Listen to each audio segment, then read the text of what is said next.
paz esteja presente no seu coração, envolvendo você, sua mente, seu lar, seus anseios, trazendo refrigério. O intuito é esse, é para isso que nos encontramos. Sim, nós desejamos o conhecimento, mas desejamos aproveitar esse ensejo, esse momento, para apaziguar nossa alma, para entender que todos sofrem, mudam-se os personagens, mas a história, ela se repete, independente do ano, independente da época, principalmente quando nós temos o desejo de melhorar, o desejo de modificar, o que não quer dizer que para sermos seres pacíficos ou pacificadores, tenhamos que entender e resistir a todo tipo de agressão. Não é isso. Nós precisamos, ao contrário, ter energia para poder lutar, para poder vestir o escudo do Cristo, o capacete do Senhor,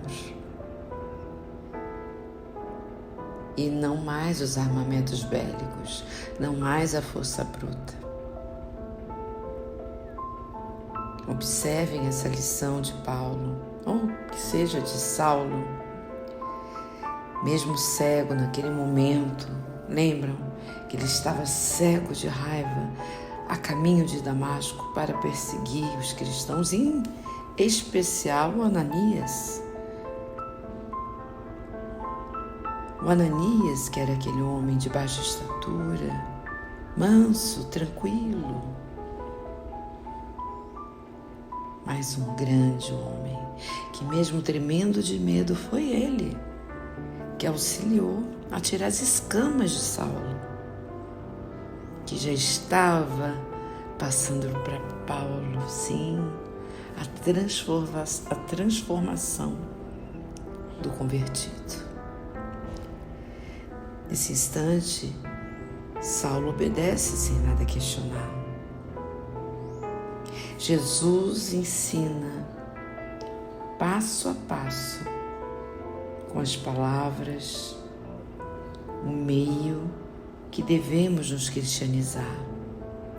Não aleatoriamente, mas obedecendo a um programa que é desenvolvido por etapas, onde nos convém cumprir sem ansiedade, com disciplina, com obediência, todos os ditames do alto, toda a programação que já existe, porque só assim conseguiremos caminhar confiantes, porque sentiremos a presença do Senhor. Assim o Evangelho nos diz, assim o livro de Alcione nos orienta. Então, mesmo cego, ele caminha, porque naquele instante ele seguia a voz do Cristo. E ele iria depender de Ananias para curar a sua cegueira física, meus irmãos. Também para que fossem abertos os olhos do Espírito. Ele ficou muito ofendido a princípio. Ele queria saber quem era aquele cara, quem era aquele homem, que no momento em que a sua noiva estava reclusa, após a morte do seu irmão Estevão, ele queria saber quem era aquele homem, a quem ela ouvia, antes de haver a morte, o desencarne. Então vamos entender que Saulo, privado da visão do corpo, como nós vamos passando pelo processo de lapidação na vida, com as nossas dores, com as nossas provas, com as nossas expiações, naquele instante era um marco da educação daquele espírito. Porque ele estava enfrentando o quê? As limitações físicas. E Ananias ali por perto estava, a quem ele teria que confiar de olhos fechados, até porque nem precisava se fechar. Fora ele o escolhido para devolver-lhe a visão, para tirar-lhe as escamas dos olhos. Jesus havia dito que ele, Saulo, era o vaso escolhido. Era o vaso escolhido para levar aos gentios o seu nome, aos reis, aos filhos de Israel. Então imagine, para Ananias também, que espírito de humildade, de desprendimento mesmo ele tinha que ter.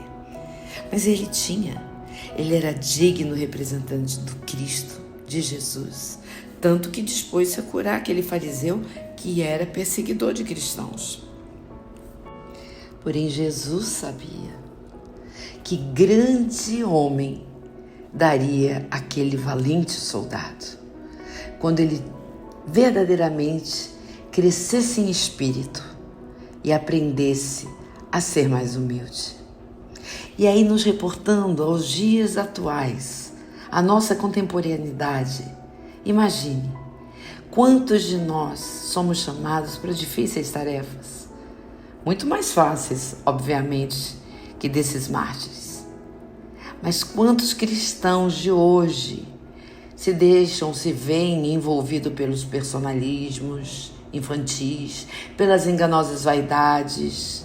Quantas vezes conseguimos de fato obedecer às ordens do Cristo sem passar pela amargura, mesmo que seja silenciosa, nos diz Alcione, ou pelo ciúme, pela inveja, sem nos sentirmos preteridos em favor desse colaborador que chegou por último, cujo passado estava muitas vezes comprometido, até com atos iníquos. Ou seja, todos aqueles que despertam têm um passado. E se todos nascemos simples e ignorantes, se hoje já não fazemos muitos erros, e sejam certos, não nascemos assim. Isso é fruto do nosso esforço. Portanto, nos diz Alcione aqui, a busca dos primeiros lugares e da notoriedade não pode fazer parte dos anseios do cristão. Ananias conhecia certamente nas Escrituras o texto de Provérbios que diz, abre aspas, o coração tranquilo é a vida da carne, mas a inveja é a podridão dos ossos. Vamos pensar nisso? Um grande e forte abraço, meu irmão. Até amanhã, se Deus quiser e Ele quer.